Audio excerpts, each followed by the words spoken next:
Hola, muy buenos días a todos. Muchísimas gracias por conectarse a esta nueva sesión del programa Transforma. Y bueno, especialmente las gracias a ustedes por dedicar estos minutos a pesar de toda la situación que sabemos que están atravesando. Pero bueno, queremos agradecerles nuevamente por estar acá y bueno, también agradecerle a nuestra ponente el día de hoy por acompañarnos en esta sesión en vivo. Y bueno, bienvenida la abogada Andrea Santa Cruz a esta sesión en vivo de Transforma, quien nos va a estar compartiendo sus conocimientos, su experiencia.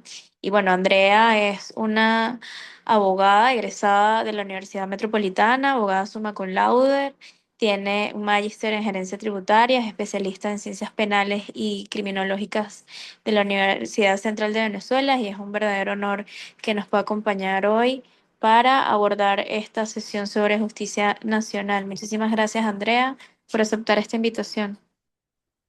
Muchísimas gracias a ustedes por permitirme acompañarles en este espacio, un espacio pequeño para todo lo que se pueda hablar sobre justicia nacional, pero también sé que ustedes son parte de esos muchos usuarios del sistema de justicia que se vuelven víctimas del sistema de justicia. Entonces, bueno, yo voy a apagar mi cámara, solo quería que me Cambian vieran, aquí pero mi nomás internet para que no dices o no. está lo más estable posible, entonces lo voy a apagar. Voy a pasar a presentarles. Hacer una presentación. Lo primero que les decir es que por favor interrumpan cuando lo consideren, hagan preguntas desde cuando quieran y yo voy a iniciar con dos preguntas justo para romper un poco el hielo y que esto sea más que una clase súper formal, es un intercambio de experiencias, porque muchos de ustedes ya han tenido contacto con el sistema. Entonces, vamos a hablar del sistema de justicia venezolano y me gustaría saber cuántos de ustedes, ahí pueden levantar la manito, han ido a alguno de los órganos del sistema de justicia venezolano y cuál ha sido su experiencia en el sistema. Y bueno, a partir de ahí vamos a comentar. Cuéntenme ustedes también para conocerlos un poco. Buenos días, mi nombre es Lourdes Villarreal. Hola, Lourdes. Cuando me he dirigido a los tribunales de acá de Caracas para solicitar el sobreseimiento, de verdad que el trato es demasiado brusco, la gente no tiene empatía contigo y teniendo libertad plena. Fui muchas veces y ya en las 5 o 6 veces que fui, yo dije, yo para acá no vengo más, veré cómo resuelvo. Y bueno, gracias a que mi hija me dijo mentiras, quedamos en que no íbamos a ir más y ella fue 3 días más y también tuvo que hablar fuerte para que le entregaran el documento, pero de verdad que el trato es de verdad inhumano, te pelotean y hay gente que te habla muy mal. Y son cosas que de verdad me quedo así como anonadada porque siendo profesionales, pienso que seas de aquí o seas de allá, el trato debe ser, deben tener ética profesional al dirigirse a las personas y también a los familiares de los presos, pues.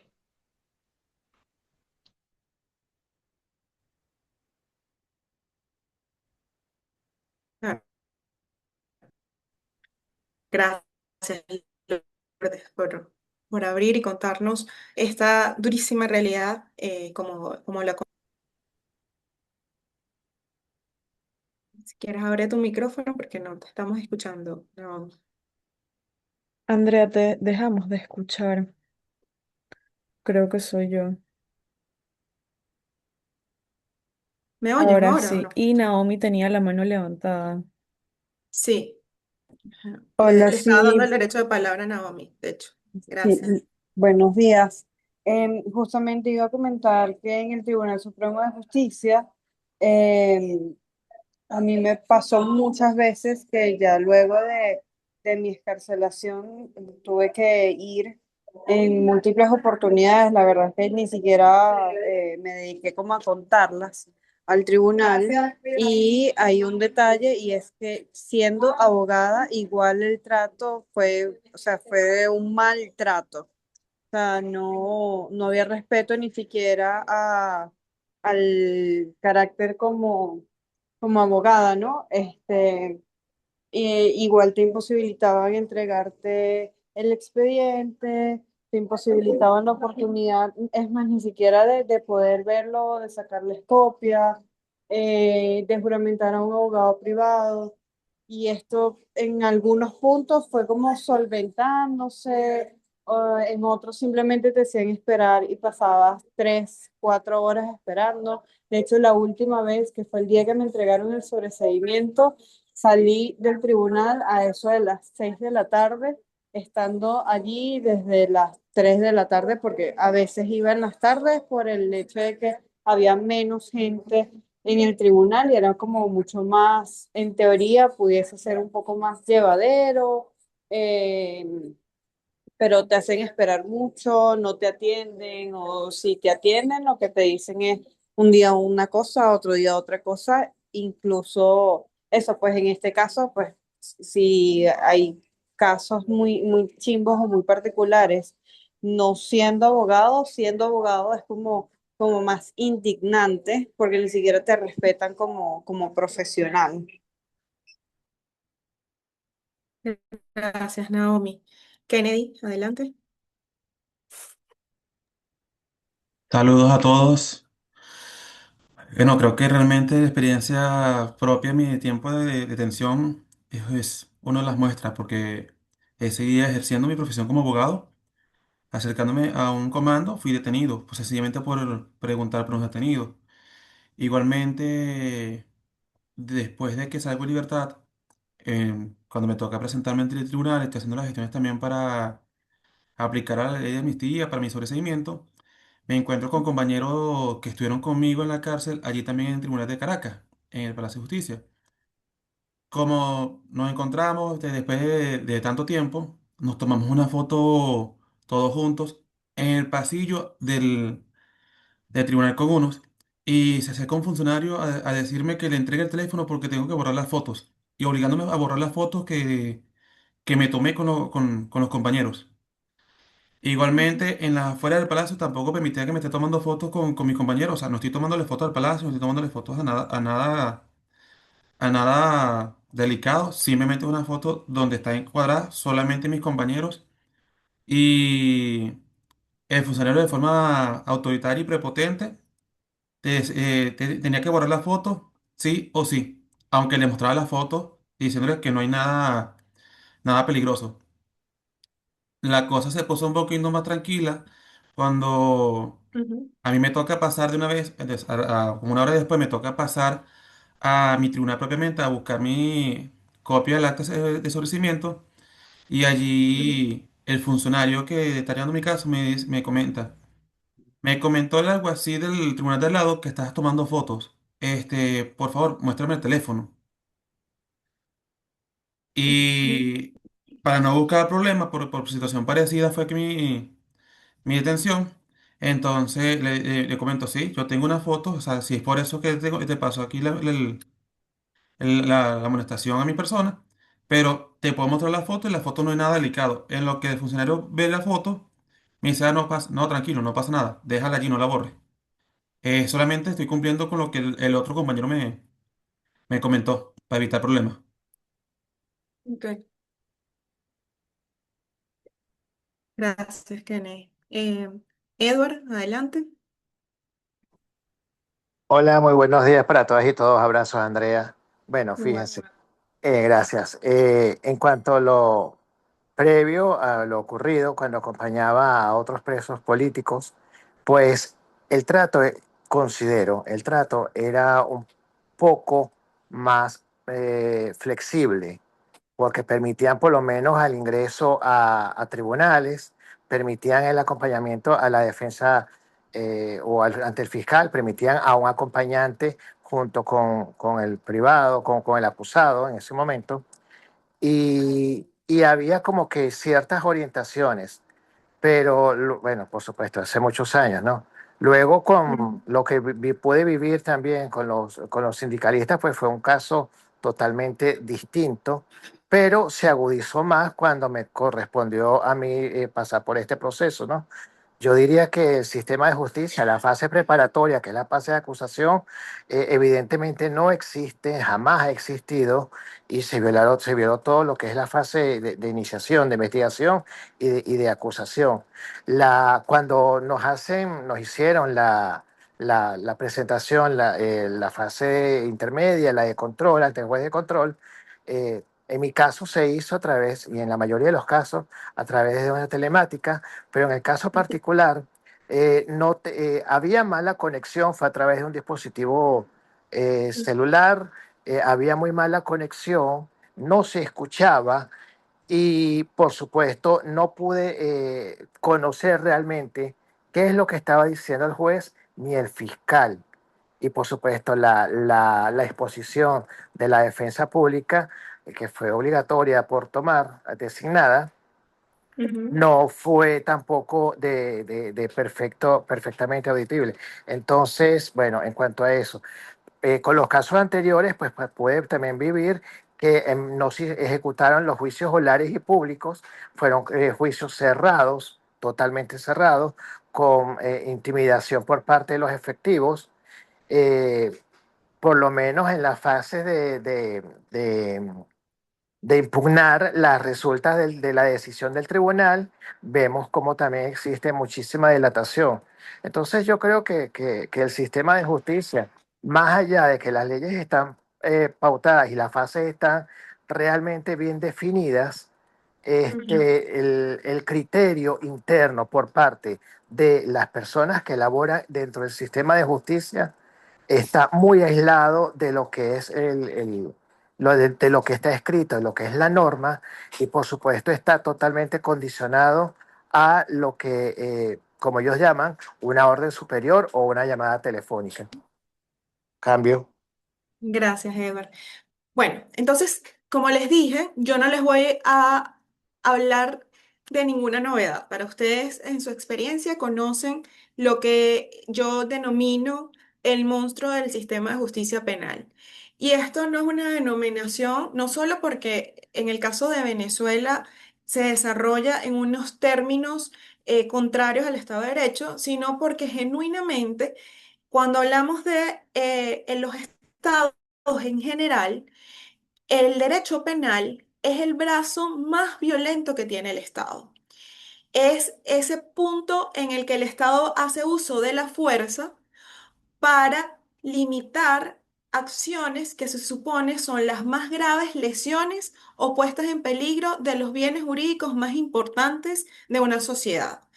Eso lo que significa es que el derecho penal tiene un fin, una función. Y hay todos unos debates doctrinarios que no voy a hacer en este momento, pero en líneas generales se ha resumido en que el derecho penal existe para enviar un mensaje a la sociedad de que la norma existe, que esa norma se supone es una norma válida. Cuando hablo de que es una norma válida, significa que su contenido es ajustado a derecho y que esa norma pretende proteger bienes tan importantes que usualmente son iguales a los derechos humanos.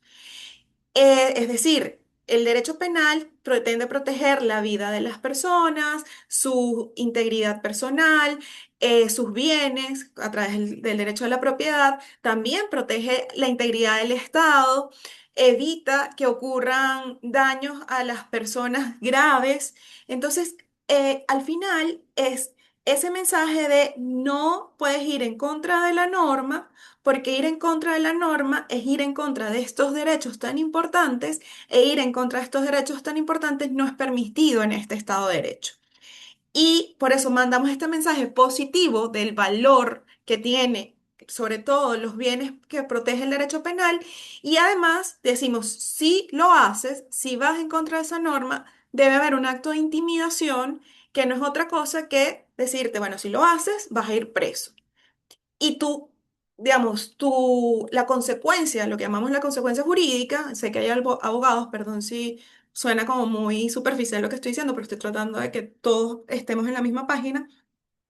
Este, entendemos entonces que la única sanción que va a existir, la única consecuencia jurídica es perder la libertad. Probablemente hay otras penas accesorias, pero no está permitido por el ordenamiento jurídico venezolano ni por el ordenamiento jurídico internacional que una persona, además de ser privado de su libertad, tenga que hacer trabajos forzados o tenga que ser sometidos a torturas.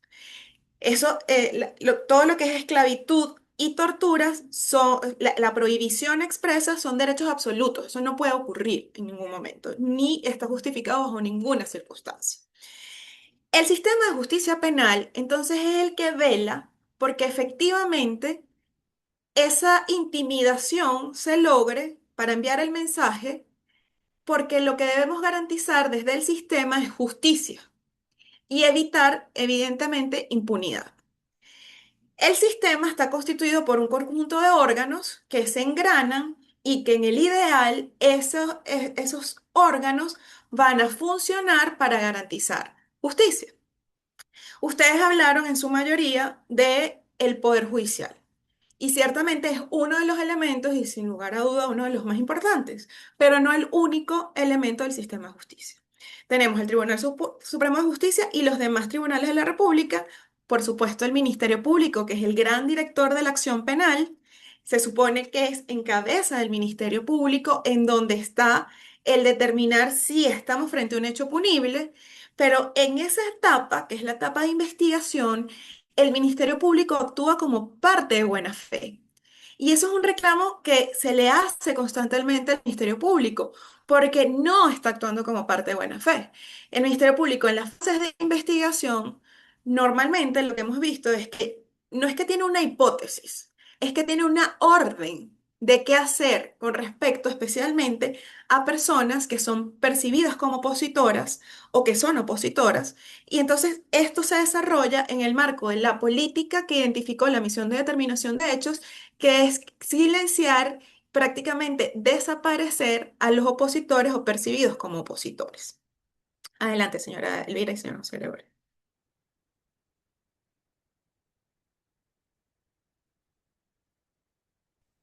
Aló, Uno aló. de los... Sí, Ajá, ahora sí. Andrea, tú hablaste de varios órganos que entran dentro del sistema de justicia, pero ¿qué Ujú. papel juega la Defensoría del Pueblo? ¿Entra como un medio alternativo o es un saludo a la bandera?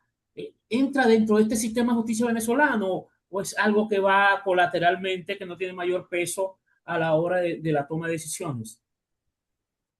Gracias, señor José Gregorio. Fíjese, la Defensoría del Pueblo entra en el poder ciudadano. Ustedes saben que en Venezuela los poderes públicos se dividieron en cinco, que son el ejecutivo, el legislativo, el judicial, el poder ciudadano y el poder electoral.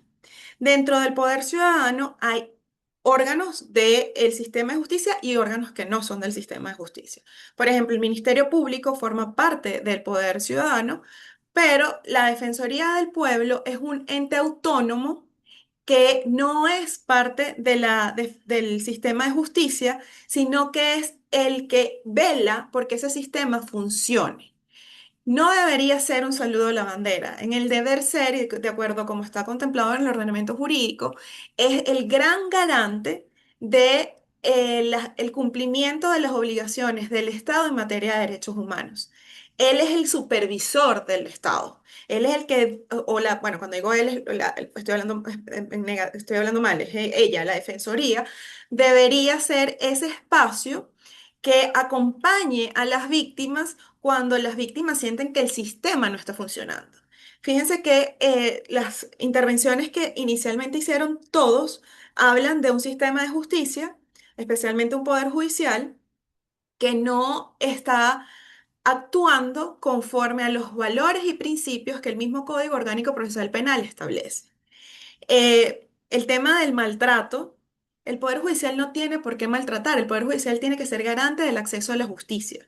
Cuando ocurre este maltrato, que no solo lo hace el Poder Judicial, también lo hace el Ministerio Público, y sé que ustedes lo saben, solo se lo estoy reiterando, esta idea de que el fiscal de ahí venía lo que les estaba hablando de la buena fe, el fiscal presume la culpabilidad especialmente de quienes son vistos como opositores o percibidos como opositores en el marco de esta política que identificó la misión de determinación de hechos, y eso está mal, porque el Ministerio Público debería presumir la inocencia. Entonces, cuando vemos que la actuación de la Fiscalía es en contravención de la presunción de inocencia, uno debería poder ir a la Defensoría del Pueblo. Bueno, uno puede hacerlo, pero que te escuchen o que actúe es otra situación.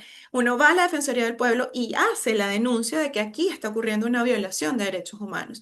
Y la Defensoría del Pueblo debería actuar en el llamado de atención hacia el Estado, y el Estado debería dar una respuesta. Y si no, la Defensoría del Pueblo debería acompañar a las víctimas. De hecho, está facultada en el Código Orgánico Procesal Penal para ser representante de víctimas en el proceso penal.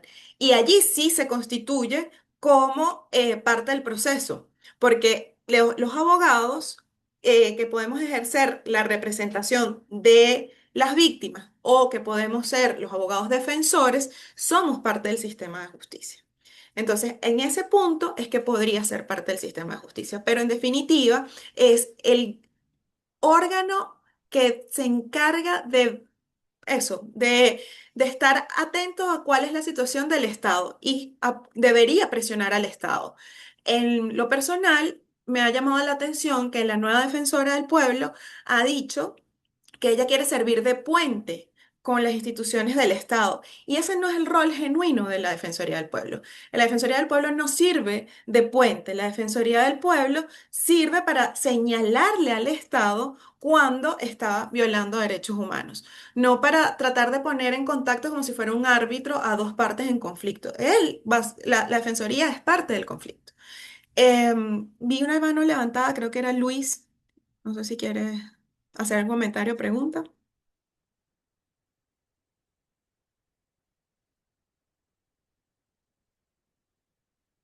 Creo que no. Ok, bueno, sigo rápidamente porque el tiempo es corto y es mucho lo que tenemos que hablar. Entonces, los elementos del sistema tenemos a el Ministerio Público, que como les decía, es parte de buena fe en la fase de investigación. Y en consecuencia, el Ministerio Público tiene que buscar los elementos de cargo y de descargo. Eso significa que tiene que buscar la verdad. Ese es el fin último del proceso penal y es el fin último de la acción del Ministerio Público. Ellos no están para generar o señalar a un culpable únicamente, sino al verdadero culpable, no a cualquier culpable. Porque si no, lo que está haciendo es mantener la impunidad porque el caso no se está resolviendo de conformidad con la verdad. Entonces, y lo otro que tiene el Ministerio Público además es que también es garante en eso, sobre todo, especialmente en esa etapa, pero en general, porque la Constitución se lo establece, del debido proceso y el cumplimiento o respeto de los derechos humanos durante el proceso penal. Y se lo hemos dicho a la Fiscalía, el fiscal general actual, que no es posible que los fiscales permitan que en los tribunales se les imponga defensa pública a las personas. Incluso más cuando las personas señalan expresamente que tienen defensores privados, que están afuera esperando para entrar y que el fiscal acepte que no se le permita un defensor de confianza y que el fiscal no diga, este acto es nulo, porque eso es lo que acarrea la consecuencia de la violación del debido proceso y del derecho a la defensa, la nulidad de la actuación, y que el fiscal no diga, no, esto no puede continuar, este acto está viciado de nulidad, significa que el fiscal no está cumpliendo con su rol de buena fe. Eh, Tenemos además la Defensoría Pública. La Defensoría Pública obviamente es muy importante porque son los abogados que el Estado le provee a aquellas personas que no tienen abogado, porque no tienen dinero para pagar un abogado, porque no tienen familiares abogados, porque no conocen ningún abogado. Entonces no tienen abogado, el Estado para garantizar el derecho a la defensa lo hace a través de la Defensoría Pública. Pero ¿qué hemos visto en la Defensoría Pública recientemente? Bueno, una Defensoría Pública que acepta ser impuesta incluso, y esto lo digo porque tengo testimonios de personas que me dijeron, yo dije que la tal persona era mi abogado, que estaba afuera, que yo quería que me lo permitieran entrar y el juez dijo, no, tú vas a tener a este defensor público, pero no te preocupes que en juicio vas a poder nombrar a tu defensa privada. Estoy hablando de finales del año 2023, cuando se empieza a ver el patrón que Edward decía de profundización de violaciones de derechos humanos en el marco del sistema de justicia penal. Que no era, no es que no habían violaciones, ha habido muchísimas violaciones y sin duda el sistema de justicia penal venezolano tiene grandes retos por delante, pero se ha profundizado, se profundizó a partir del año 2024. Yo creo que ha sido la etapa más oscura del sistema de justicia venezolano. Y la Defensoría Pública se decidió, se estableció como norma para los defensores públicos que no podían apelar las medidas privativas de libertad. Prácticamente no podían recurrir. Entiendo que en el caso de las amnistías también se les impuso que no podían recurrir la negativa de amnistías. No tienen recursos para ir a visitar a sus defendidos, con lo cual realmente tener una estrategia de defensa, conocer qué va a hacer, etcétera, no es genuino. No permiten que abogados que estén acompañando a las víctimas indirectas, es decir, familiares de personas asesinadas o familiares de personas presas, que no pueden entrar en contacto con los defensores públicos. Todo esto no es más que, que un conjunto de acciones o políticas que implican un atentado en contra del derecho a la defensa. También forma parte del sistema de justicia el CICPC, que es el órgano de investigación penal principal, no es el único, pero es el principal. Hay otros órganos auxiliares que también sirven para la investigación. La Fiscalía ha creado divisiones propias, sobre todo cuando estamos frente a violaciones de derechos humanos, en donde se percibe que el CICPC podría de alguna manera viciar la búsqueda de la verdad, obstaculizarla.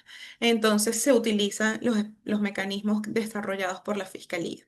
En oportunidades cuando no está involucrada la policía, se usa el CICPC y cuando está involucrada la policía se usaba la Guardia Nacional. Pero creo que es correcto que la Fiscalía cree unas unidades criminalísticas. Lo importante es que sea en el marco de una política de actuación de buena fe. También están funcionarios de justicia, como la secretaria de los tribunales, como los alguaciles, etcétera. Tenemos el sistema penitenciario que, bueno, son múltiples los casos, incluso tenemos casos ante la Corte Interamericana de Derechos Humanos en las que ha sido condenado el Estado venezolano, como es el retén de Katia contra Venezuela, que nos muestra que la situación del sistema penitenciario en Venezuela es una política enquistada de pensar que las personas que están presas no son personas, y deshumanizar a quienes están presos, pensar que las cárceles son como una especie de depósito y no de personas, sino de cosas, que esas cosas no tienen bueno, obviamente lo estoy diciendo desde la perspectiva como lo vería el Estado, que esas cosas no importa si les da tuberculosis, si no tienen agua para bañarse, si no acceden al sol, si los alimentos están podridos, si no acceden a sus abogados, si no ven a sus familiares, si están totalmente incomunicados, si están aislados,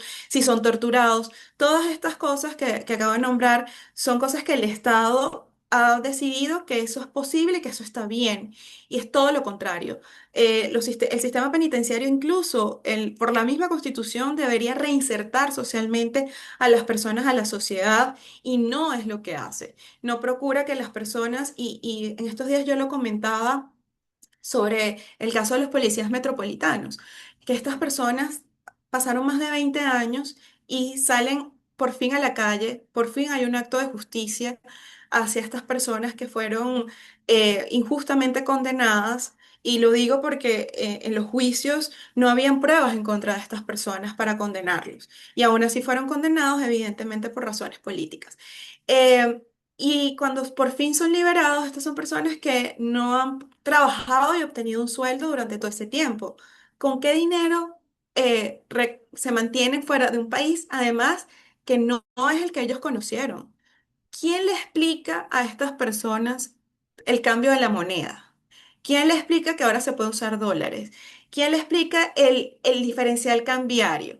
¿Quién le explica? O sea, son tantas cosas, y estoy hablando solo de lo económico, sin entrar en lo afectivo.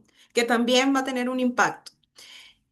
Y tú dices, el sistema penitenciario no solo los destruye como sistema, sino que además no hay forma de que intente ayudar a esas personas a reinsertarse socialmente.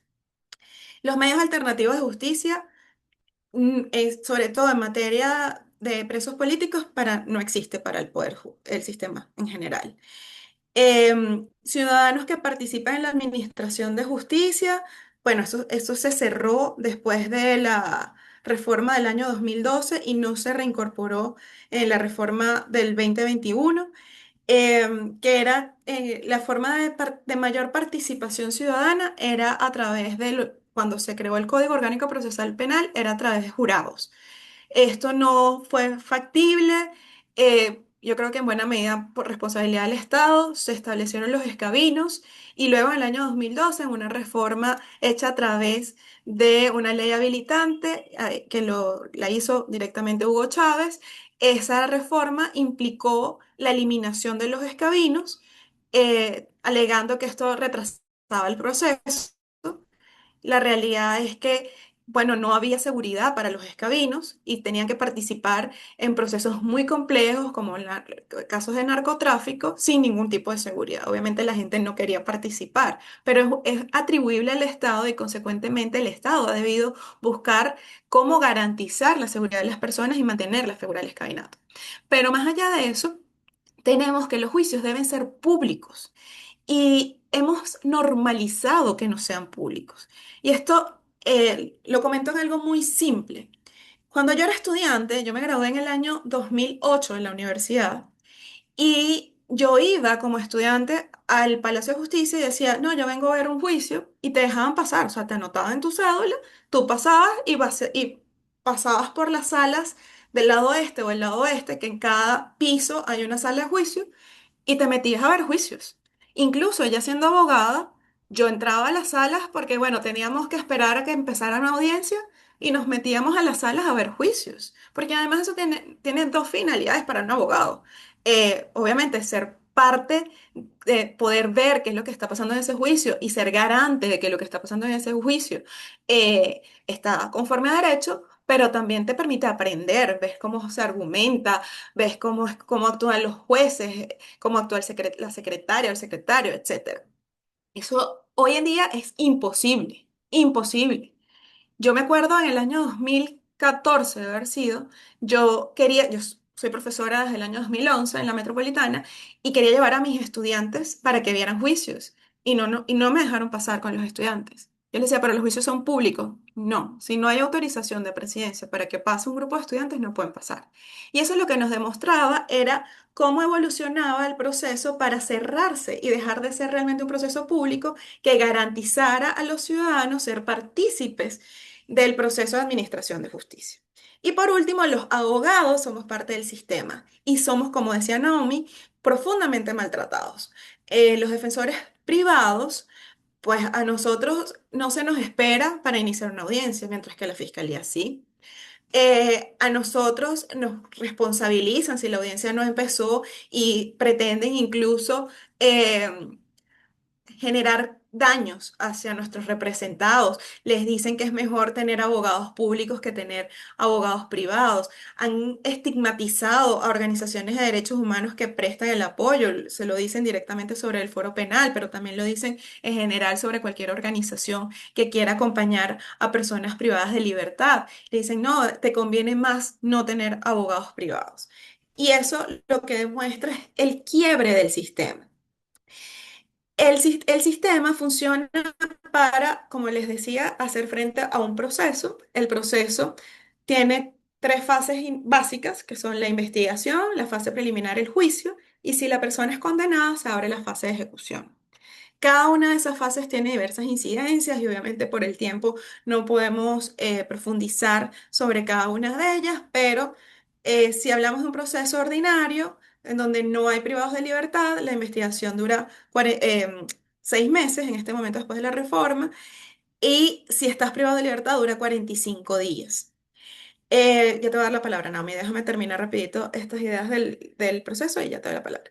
Luego tenemos que, transcurridos esos 45 días, y eso es un lapso, el de los privados de libertad, que normalmente cumple el Ministerio Público. Es decir, a los 45 días presenta acto conclusivo. El problema es que el Ministerio Público no presenta actos conclusivos conforme al principio de buena fe, sino que presenta acusaciones a diestra y siniestra sin tener elementos de convicción, hablando de elementos de convicción como que si yo hice una prueba de una experticia técnica, es decir, ropa era ropa y que esto lo convenció de que la persona es penalmente responsable. Mira, si la ropa es ropa, eso no te convence de que la persona es penalmente responsable de terrorismo. O sea, eso no es posible.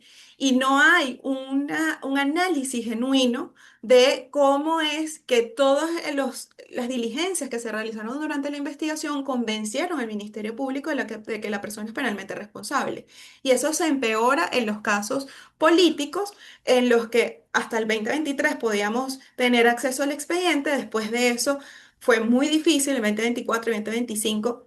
Yo incluso llegué a dudar de que existieran los expedientes. Decía, bueno, buena parte de esto es que no tenemos abogados privados, podemos hacer lo que nos da la gana. Entonces yo genuinamente dudé de que existieran expedientes. Entiendo que a partir de los eventos del 3 de enero hay algunos abogados privados que se han podido incorporar a algunos procesos. Esto es profundamente discrecional. Hay casos en los que lo permiten, hay casos en los que no lo permiten, continuando con una política contraria al derecho a la defensa.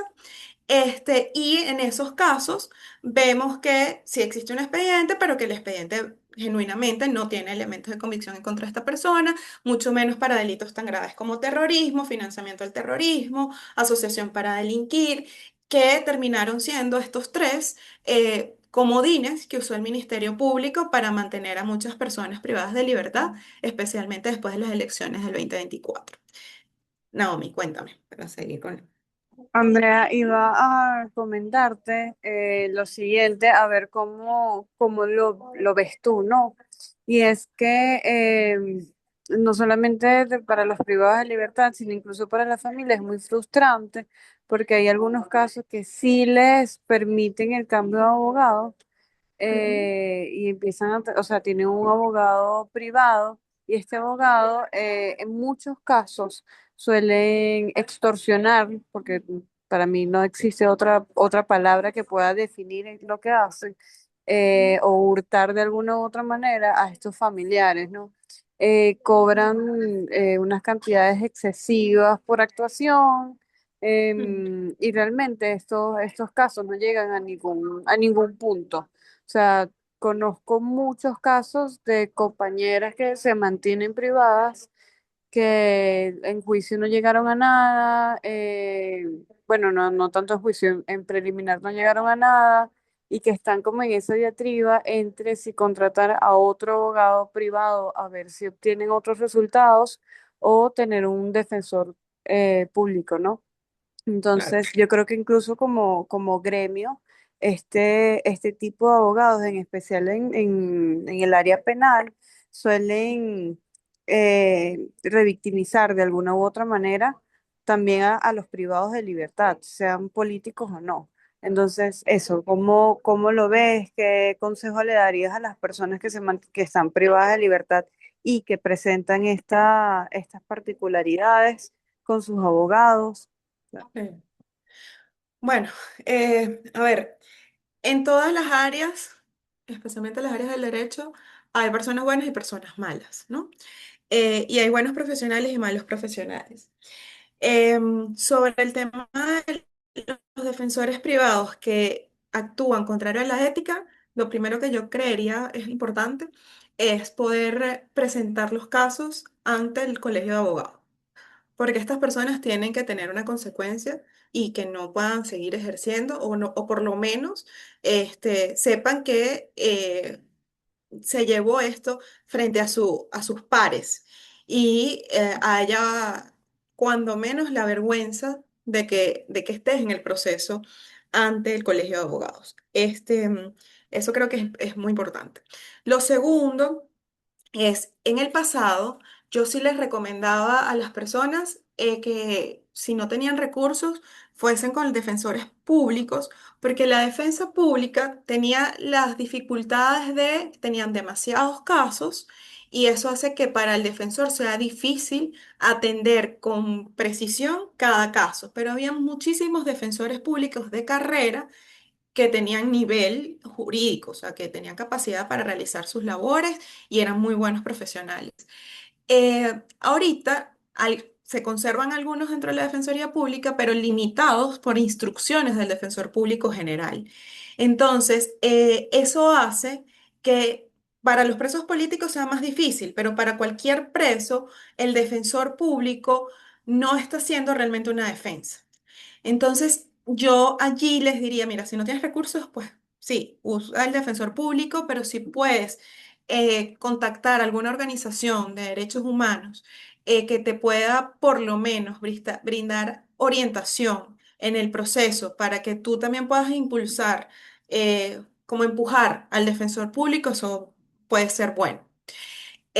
O si la misma organización puede brindarte la asistencia jurídica, es mejor y no tienes el costo de tener que pagar, que para muchas personas esto es lo más difícil. Y es lo más difícil en el sistema de justicia penal, porque el sistema de justicia penal tiene algo que increíblemente, por primera vez, creo que única, voy a repetir una expresión de Delcy Rodríguez.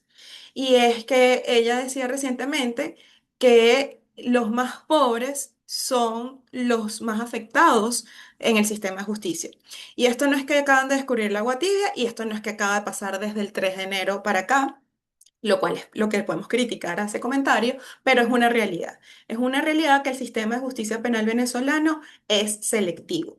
Y cuando hablamos de que es selectivo, es que si hiciéramos una encuesta, que es muy difícil, diríamos que el 95% o más de las personas privadas de libertad que están bajo medidas cautelares en el sistema son personas de pocos recursos.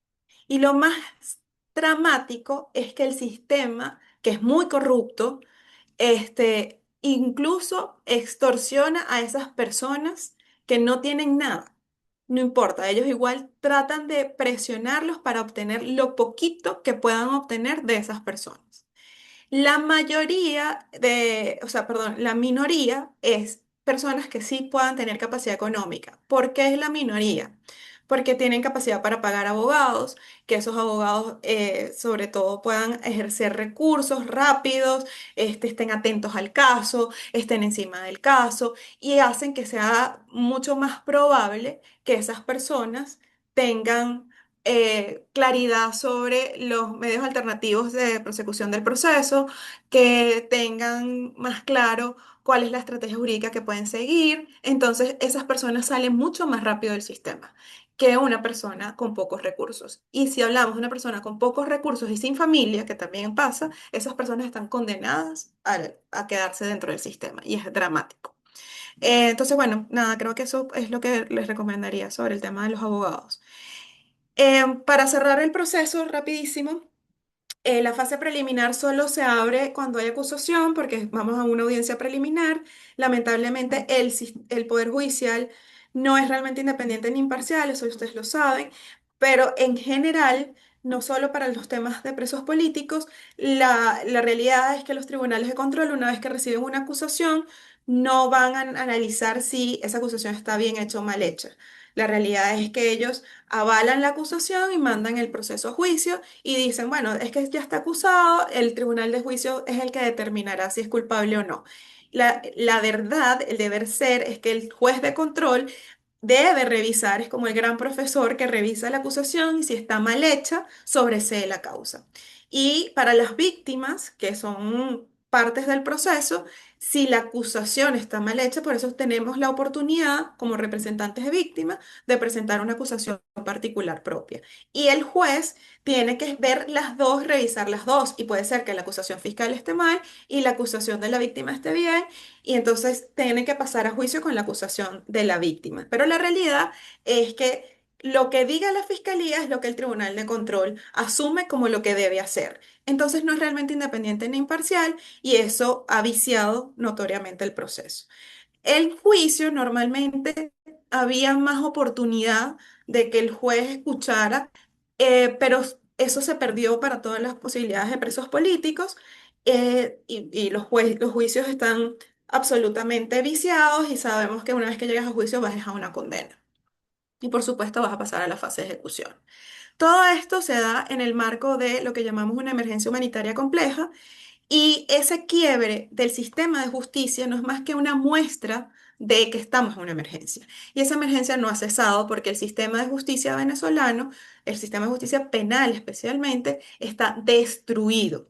No hay forma de decir que ese sistema puede funcionar, ¿no? Ese sistema está destruido, hay que reconstruirlo o hay que construirlo desde cero, como lo queramos ver. Y en este momento se supone que desde el Estado venezolano se está planteando un proceso de reforma del sistema de justicia penal, porque están aceptando por primera vez en muchísimo tiempo que efectivamente el sistema no funciona. Ahora, si hay una disposición, una voluntad política genuina para hacer un cambio del sistema, bueno, yo por ahora lo dudo. Digamos, voy a partir de ver qué pasa, de analizar qué pasa, para ver, pero en principio, como no hay diferencias entre quienes han llevado al Estado y quienes están en este momento, pues habría inquietud genuina sobre si efectivamente ese proceso de reforma sea penal venezolano. Ciertamente han cambiado una de las cabezas del sistema de justicia, que es el fiscal general. Este fiscal general no es un recién llegado, ha trabajado en el Estado venezolano, ha defendido al Estado venezolano en estas instancias internacionales, pero sí es verdad que por lo menos en reuniones con organizaciones de derechos humanos ha aceptado que el Ministerio Público no ha funcionado como parte de buena fe y que eso tiene que cambiar. Entonces, bueno, de ahí viene como, vamos a ver si esto efectivamente puede variar.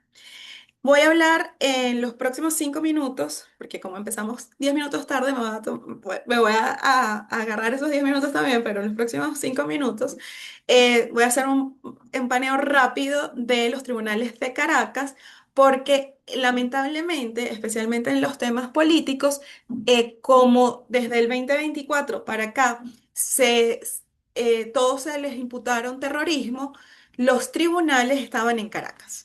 Entonces todo se centralizó a Caracas y eso generó un importante problema para el tema de la ley de amnistía, que bueno, no lo vamos a tocar, pero estoy súper a la orden para hablar sobre cómo ha funcionado la ley de amnistía, para decir que realmente no ha funcionado, pero pues es parte del colapso del sistema de justicia penal lo que ha pasado con la misma ley de amnistía.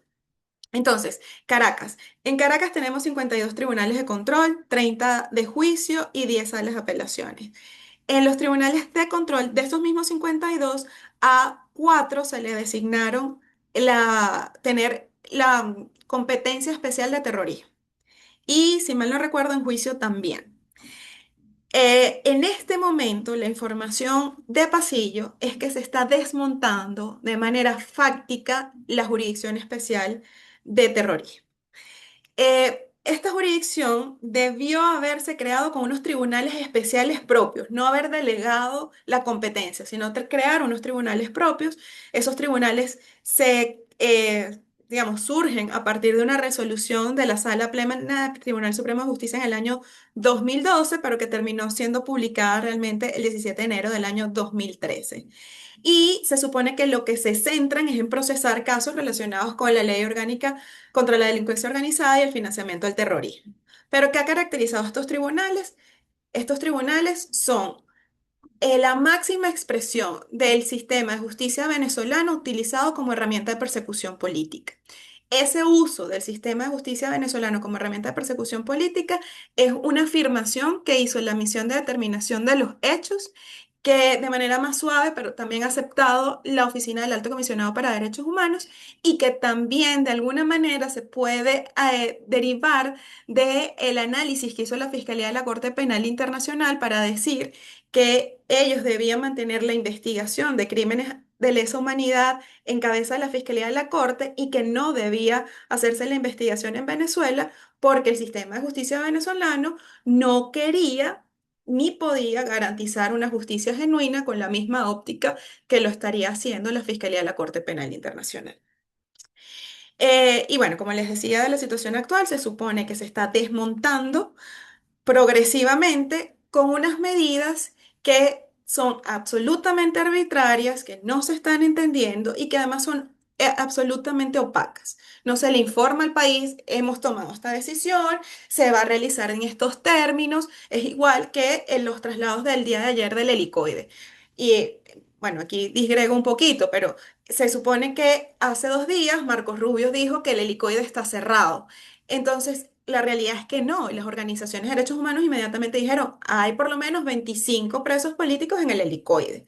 Entonces, ayer salen de manera absolutamente arbitraria estos autobuses sin decirle a nadie a dónde se dirigen, en clara violación de los derechos de las personas detenidas y sus familiares, porque las personas detenidas tienen derecho a informar dónde están detenidas, a dónde van a ser trasladadas. Además, es una práctica que no se le informa oportunamente a los tribunales, que los tribunales son los que deberían autorizar en dónde se encuentran estas personas, salvo que por una medida extrema, es decir, ocurre un motín y yo tengo que trasladar a la persona a una clínica o un hospital, bueno, yo no me voy a parar por informarle al tribunal, ok, pero si voy a hacer un traslado como este, pues debería haberse informado a los tribunales, debería informársele a los familiares. Lo que demuestra que aun cuando se empieza a desmontar la jurisdicción de terrorismo, las políticas y prácticas asociadas a lo que hacían desde esta jurisdicción se mantienen. En el área metropolitana de Caracas es donde tenemos más tribunales, pero sin duda donde hay menos justicia.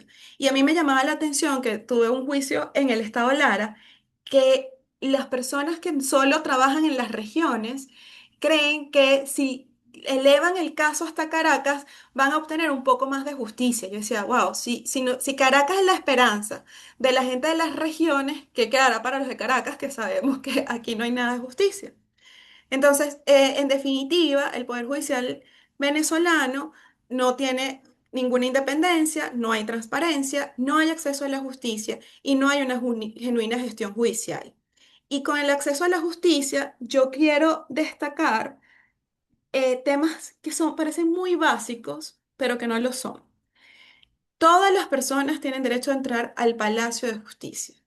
Que a la gente no la dejen pasar porque tiene franelilla, porque el pantalón está roto, porque están usando sandalias. Esto es la forma más burda de atentar contra el acceso a la justicia. Las personas, como les dije, la clientela, si lo queremos llamar así, común del Palacio de Justicia son las personas con menos recursos. Entonces obligan a la gente a tener que alquilar, comprar ropa para poder entrar al Palacio de Justicia. Y lo mismo ocurre para entrar al sistema penitenciario. No, es que solo pueden entrar, primero que solo pueden entrar mujeres, no hay acto más discriminatorio que ese. Y no lo digo porque, bueno, qué bueno que las madres puedan entrar, pero en los casos del 2024 escuchaba padres que decían, pero yo quiero ver a mi hijo, porque yo no puedo entrar si es mi hijo a ver a mi hijo. Pero no solo es que ya discriminen que solo pueden entrar mujeres, es que las mujeres tienen que entrar con un blue jean con un color específico, que no puede estar roto, que la franela es blanca, que tiene la franela ovejita, que tiene que entrar en sandalias. Y esto sin decir todos los vejámenes que sufre una persona para poder entrar a una cárcel. Y eso, entonces que lo traslades o lo intentes trasladar, obviamente en menor medida, a los tribunales. Eso es simplemente inaceptable. Adelante, Lourdes. Fíjate, lo que estás diciendo de la vestimenta al entrar a los tribunales, a las cárceles, pero mira, yo me quedé impactada cuando asistí a los tribunales todas esas veces que tuve que asistir y cómo las que trabajan ahí andan en licra, Sí. no andan bien vestidas. Entonces No, yo digo, o sea, la ley es para los que entran aquí, los que trabajan aquí, no, claro, muchas iban con su vestimenta como abogados, pero la gran mayoría van en licra, van con ropa no adecuada. Entonces yo digo que no se ajusta a lo que ellos le están exigiendo a las personas que ingresan ahí. total. O Eso. sea, además es discriminatorio la forma, pero aún así, o sea, lo que quiero decir es que el sistema de justicia especialmente el Poder Judicial y el Ministerio Público, porque estas restricciones de vestimenta también la aplican el Ministerio Público, tienen que dejar de existir. La persona, imagínese usted que llegue una persona violada, desnuda, y quiera entrar al Ministerio Público para poner la denuncia y le digan que es que se tiene que vestir. Eso no tiene sentido. O sea, la persona por fin ha podido llegar y quiere decir lo que le pasó. Tienes que atenderla. Tienes que atender a todas las personas. Y ese es el principio básico del Estado de Derecho. Si no hay acceso a la justicia, no se está escuchando las voces de las personas. Y esto implica el acceso a la justicia de las víctimas, o sea, de los familiares de personas asesinadas, de personas torturadas, y también implica el acceso de los familiares, implica el acceso de las mismas personas que acaban de ser liberadas de una cárcel. Es el acceso de todos. Todos tenemos derecho a acceder a la justicia. Entonces, el Poder Judicial venezolano no da justicia. Ha servido de herramienta de persecución política y de impunidad para los amigos. Por ahora no hemos visto un cambio real en ese esquema. No hemos visto cambios en, digamos, juzgar las cadenas de mando, que para muchos, los casos de Alfaví, que están los señores Pernalete, pues ninguna cadena de mando ha sido considerada realmente. En el caso de los señores Pernalete, de hecho, la cadena llegaba hasta un punto muy, digamos, medio, y justo fue lo que era el mando más alto del proceso en contra por el asesinato de Juan Pablo Pernalete. La persona que era el comandante del grupo de reacción, de respuesta inmediata, a ese le archivaron la causa. Entonces, de nuevo, es esa idea de a los que actúan conforme a lo que ha sido la política del Estado, no los juzgan, incluso los ascienden. Mientras tanto, hemos tenido desde el año 2014 más de 19.000 detenciones. Esto es unas cifras que da el Foro Penal. En el año 2026 ellos reportan 404 presos políticos, de ellos 35 mujeres y 179 militares. Esas cifras cambian para Justicia, Encuentro y Perdón, que habla de 627 presos políticos, de ellos 84 mujeres, 543 hombres, y son 411 los que son procesados. La diferencia sería entonces con condenados. Tenemos desapariciones forzadas. Antes hemos visto de los distintos informes el tema de la desaparición forzada de corta duración como una política de Estado en la que las personas la detienen. Inicialmente las primeras 48 horas las mantenían incomunicadas, y esas 48 horas se empezaron a extender a 72 horas, y luego eso ha pasado a semanas, a meses. Pero ya tenemos 21 casos de personas desaparecidas de forma forzada, como era el caso de Víctor Hugo Navas, que tenía más de un año que nadie sabía dónde estaba. La señora Carmen Teresa Navas buscó a su hijo de manera incansable, y es inaceptable que el poder, digamos, el Ministerio de Asuntos Penitenciarios respondiera diciendo que ellos, bueno, habían inhumado, habían enterrado a la persona y no habían contactado a un familiar porque no sabían que existían familiares. Esto simplemente es un golpe a la realidad, es un golpe a lo que son digamos, la situación de derechos humanos, y pretender tapar lo que todo el mundo sabe. Y esto, bueno, simplemente es inaceptable. Pero bueno, tenemos entonces a 14 hombres y 7 mujeres según la información que maneja Justicia, Encuentro y Perdón. Y en cuanto a personas muertas en custodia, esto ha sido un número que ha aumentado de manera importante. Yo recuerdo, y con esto voy cerrando, en el año 2018, no, 17, yo tenía, no, perdón, ya va, 2015, perdón, 2015. Yo era la abogada de un joven que se llama Christian Holdak. Él fue parte del proceso en contra de Leopoldo López. Cristian, desesperado, no solo por ser inocente y estar preso de manera injusta, sino por todas las violaciones de derechos a los que está siendo sometido, él era el único junto a Leopoldo López que permanecían presos en su causa. Cristian en la policía de Chacao y Leopoldo López en Ramo Verde. Y él tenía ya, incluso por informes médicos psiquiátricos que le había hecho el Estado venezolano, pues pensamientos suicidas. Y un día dice, yo me voy a suicidar. Me llama como su abogada y me dice, yo me voy a suicidar, estoy buscando el mecanismo, pero yo me voy a suicidar y empieza con esa idea. Y por supuesto, los abogados ya habíamos pedido muchas veces que lo liberaran, la juez Barrientos no lo liberaba, estábamos ejerciendo los recursos. De hecho, en ese momento había un amparo en una apelación de amparo en el Tribunal Supremo de Justicia. Y en ese proceso se muere el aviador en el helicoide, señor González. Y se mueren en extrañas circunstancias, pero se determina que fue un suicidio. Y para el Estado eso tuvo un peso político muy importante. Y la información que a mí me dicen es que cuando Cristian estaba en esta idea de suicidarse y que va a la fiscalía, va a la Defensoría del Pueblo y él insiste y les dice, sí, yo me voy a suicidar porque esto es imposible. En la Sala Constitucional del Tribunal Supremo de Justicia dijeron, no queremos que se nos muera más nadie en custodia. Liberen a Christian Holt. Y le dieron una medida cautelar. Con esta historia, lo que les quiero decir es que para el Estado, las muertes en custodia representaban algo importante y eso se ha perdido. Y eso es grave, porque significa que el sistema de justicia está dispuesto a avanzar en esa situación. Entonces, bueno, no, aquí tenía como ejemplos los casos de impunidad, algunos casos de Alfavic. Y por supuesto, ¿cuáles son los principales asuntos que limitan acceder a la justicia? Los resumía en no tenemos Estado de Derecho, hay un desconocimiento de la norma por parte de quienes forman parte del sistema. Es terrible ver a jueces que no saben de derecho. Hay jueces que por lo menos tienen la humildad de escuchar a los abogados y decir, ah, bueno, sí, tiene razón, doctor. Pero hay otros que, y esto lo contaba Gonzalo Jimiope en un espacio de Amnistía Internacional, en el que decía que una abogada, una juez le dijo, ay, doctor, yo sé que usted es profesor, a mí no me venga a dar clases en este momento. Pero la realidad es que son jueces que no saben de derecho, fiscales que no saben de derecho.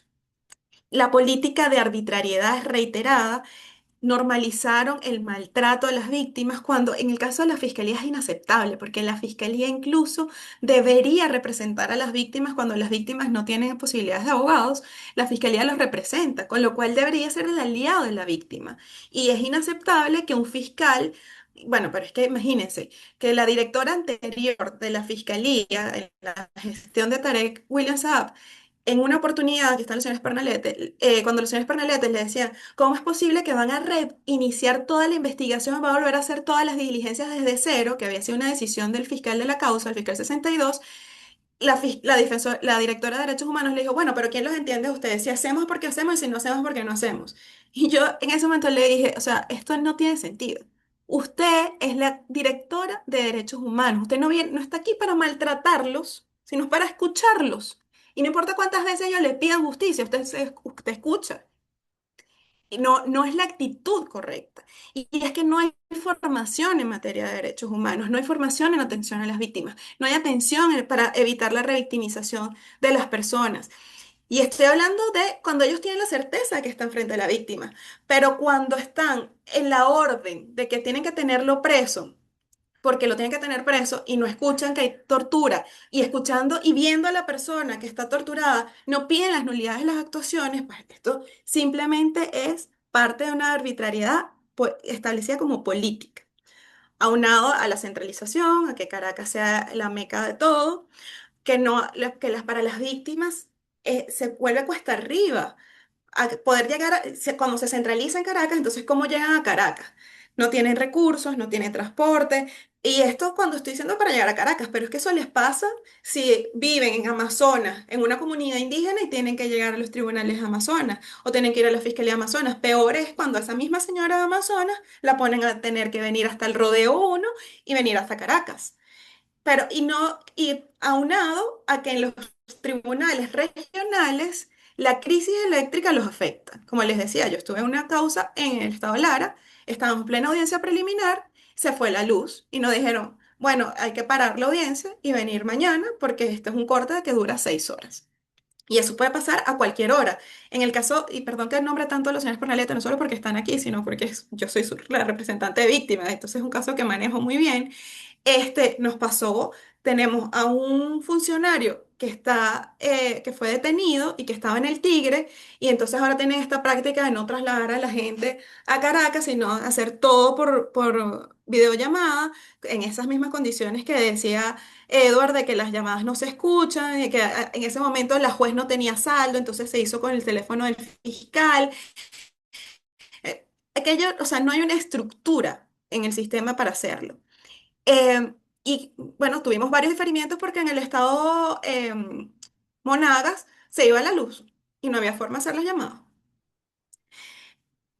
Entonces, bueno, para cerrar, todos hemos estado frente a un sistema de justicia que no garantiza justicia, y por eso para mí esta frase yo la repito con mucha frecuencia, es: nada se parece tanto a la injusticia como a la justicia tardía. Yo los admiro a todos ustedes profundamente por tener una lucha constante, por haber sido, porque siendo víctimas han decidido seguir luchando, alzar su voz, ser activistas de derechos humanos, y además admiro al programa Transforma para poder lograr llevarlos a ustedes a un espacio que puedan conocer más y poder hablar con más propiedad, a formarse, pero sin duda mi admiración total, mi agradecimiento total por todo lo que han hecho. Un fuerte abrazo a todos.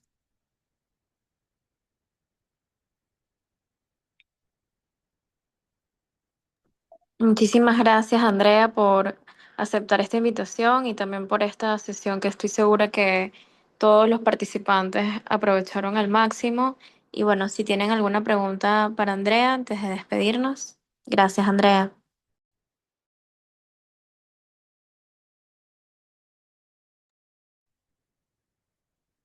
Sí, adelante Lourdes y luego Edward.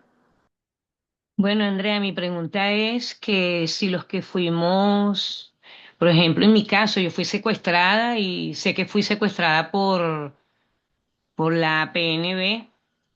Mi secuestro lo mandó a hacer el señor Héctor Rodríguez, y la pregunta es si todos estos abogados, toda esta gente que están en el Tribunal Supremo y que de alguna manera, abogados también, así como lo eres tú, ellos van bueno, en la nueva Venezuela, vamos a ver justicia, porque esta gente que, como lo dice el artículo 45 de la Constitución, que se prohíbe la autoridad pública, sea civil o militar. Bueno, tú ya te debes conocer el artículo, no te lo voy a terminar de leer, pero más abajo dice que un funcionario puede negarse a seguir las órdenes de un superior como, digamos, el presidente de la República o autoridades para no hacerle daño al ciudadano. Eso lo dice el artículo 45 de la Constitución. Mi pregunta queda ahí a la expectativa. ¿Esta gente tendrán castigo por ello? Porque yo digo que un abogado que se hace cómplice, un defensor, por lo menos también en mi caso, yo nunca vi al defensor, me valga la, o sea, decir la misma palabra, no, nunca me defendió, nunca me dejaron tener un abogado privado. Yo digo, ellos tendrán, veremos la justicia o ellos seguirán ejerciendo aquí en Venezuela, es mi pregunta. Voy a oír a Lourdes y luego a Edward para dar como una respuesta de los dos de una vez. Adelante, Edward. Chévere, sí, más o menos va en el mismo enfoque, porque como bien dice Andrea, tenemos que nosotros como víctimas pues poder actuar, y por qué no hacer esas solicitudes de manera conglomerada para que se vea que no es una persona, sino somos un conjunto organizado que hacemos ante los diferentes colegios de abogados, que se evalúe las actuaciones de sus colegiados. Porque ciertamente, yo siempre lo digo, lo manifiesto ante cada vez que puedo por las redes sociales, que yo exijo justicia no solamente ante el sistema que me detuvo, ante los órganos policiales, sino también exijo que se haga justicia por los jueces que tuve, por el fiscal y por mi defensora pública. Entonces, ¿por qué no empezamos a actuar o saber, más allá de todo la majestuosa charla que nos diste ahorita, que aclaró muchísimo, espero que haya aclarado muchísimo el mecanismo, pero ¿qué podemos hacer? Es decir, accionar desde ya, qué podemos hacer para empezar a difundir y a exigir acciones en contra de estas personas que ellos saben muy bien, actuaron en contra de la norma y que podemos ir adelantando esos pasos para una pronta, cuando venga ya un real cambio, poder obtener justicia, ya tengamos unos pasos adelantados, incluso también ante la defensa de la Defensoría del Pueblo. Gracias, Andrea. Sí, gracias. Bueno, digamos, la pregunta de Lourdes no es nada fácil, pero yo voy a responder como yo genuinamente creo, que es sí vamos a ver justicia. Yo creo que en Venezuela va a haber un proceso de justicia transicional. No estamos en un proceso de transición política, es mi posición personal. Hay un cambio político a partir del 3 de enero, que es evidente, hay una presidenta encargada, hay cambios en el Poder Ciudadano, vienen cambios en el Tribunal Supremo de Justicia, entonces eso nos muestra que hay unos cambios políticos. Pero yo creo que aún no hemos estado en un proceso de transición. Un proceso de transición política implica pasar de de ese punto de conflicto a un punto de construcción hacia una sociedad donde haya un Estado de Derecho y que haya una paz positiva. Creo que todavía no hemos llegado a ese punto y que tampoco, al no haber una justicia, perdón, al no haber una transición política, todavía no se está construyendo una justicia transicional en los términos deseables. Pero aún así, yo creo que vamos a caminar hacia una justicia transicional porque yo creo que eso va a venir, que va a ser inevitable. En eso creo. La justicia transicional es compleja. Los mecanismos tenemos que construirlos los venezolanos.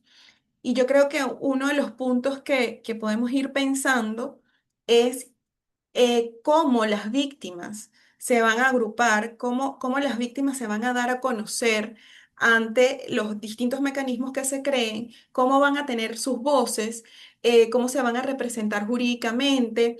Ese tipo de cosas son preguntas que ustedes como víctimas se pueden ir haciendo para tratar de hacer lo mejor posible en esa justicia transicional.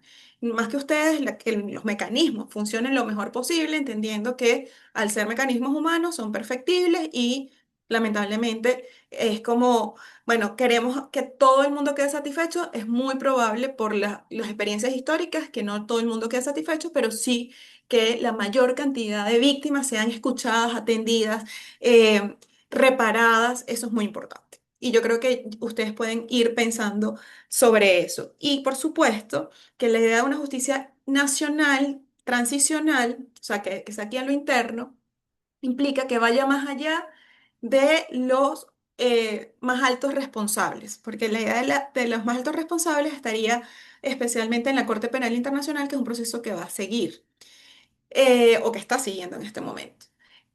Y entonces podríamos pensar mandos medios para la justicia transicional y que las jurisdicciones ordinarias pudieran atender a el resto de los implicados o pensar en mecanismos que atienda a todo.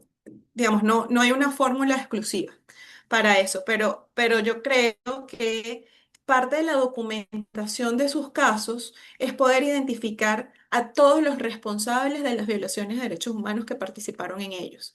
Y eso va a permitir facilitar los procesos de mecanismos de verdad y mecanismos de justicia que se creen en el marco de justicias transicionales.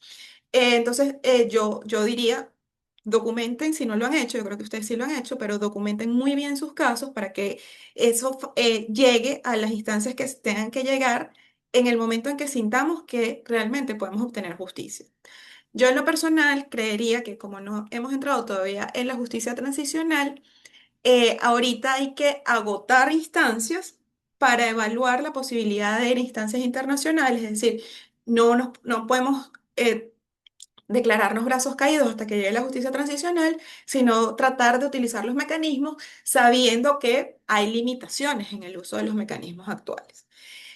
Pero bueno, eso serían como, dije muchas ideas, pero creo que en líneas generales es documentar para el futuro eh, mantener los procesos que tienen en curso. Sé lo difícil que es esto, pero tratar de mantenerlos andando, sobre todo para verificar si hay agotamiento de instancia interna o si ha transcurrido tanto tiempo que ocurre la excepcionalidad y pueden ir a instancias internacionales, que ahorita el sistema interamericano está activo y que y que probablemente puedan utilizarlo. Es un sistema que tiene el espacio de una corte, tiene la misma comisión también hace audiencias, entonces ya es reivindicativo y reparador para las víctimas que sean escuchadas, que sean genuinamente escuchadas. Entonces, esos espacios que tardan mucho podrían ser buenos espacios para ustedes. Entonces, dejo esas ideas sobre el tema de cómo ver justicia en estos momentos o al futuro.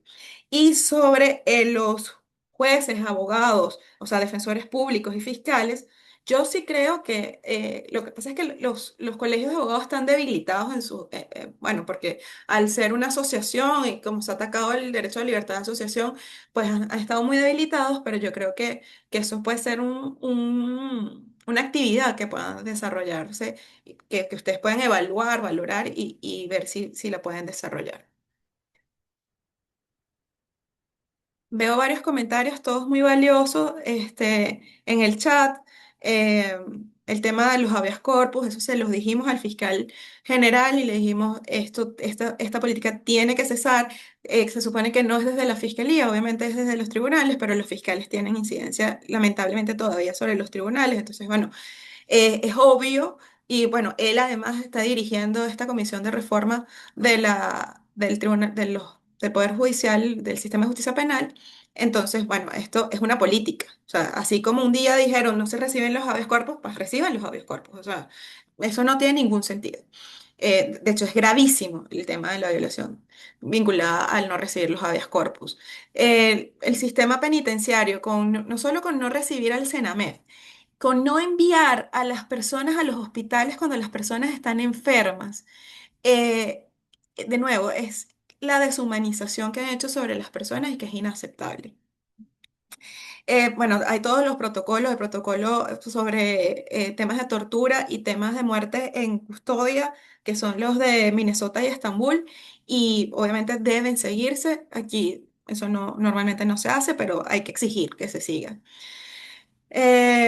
Sobre los defensores públicos, sí, o sea, de nuevo, no hacen su trabajo y además es una política que se les impuso. Em, Ellos se están desquitando con los presos y lo hacen sin ningún tipo de disimulo. Fíjense ayer con la orden de cerrar y los trasladan.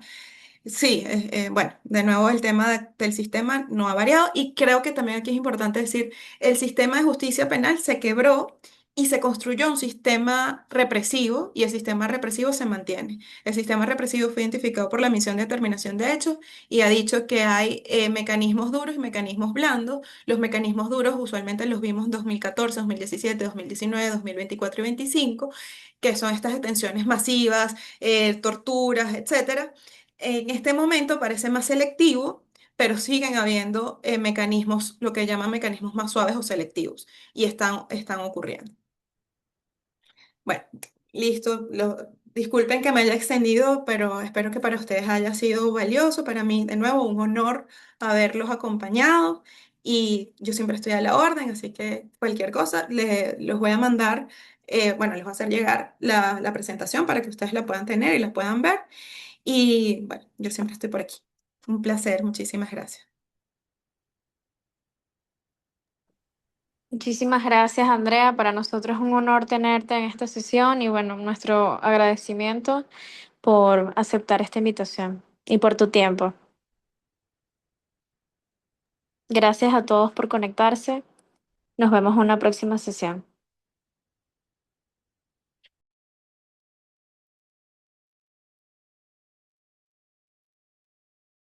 Gracias. Gracias. Gracias. Gracias.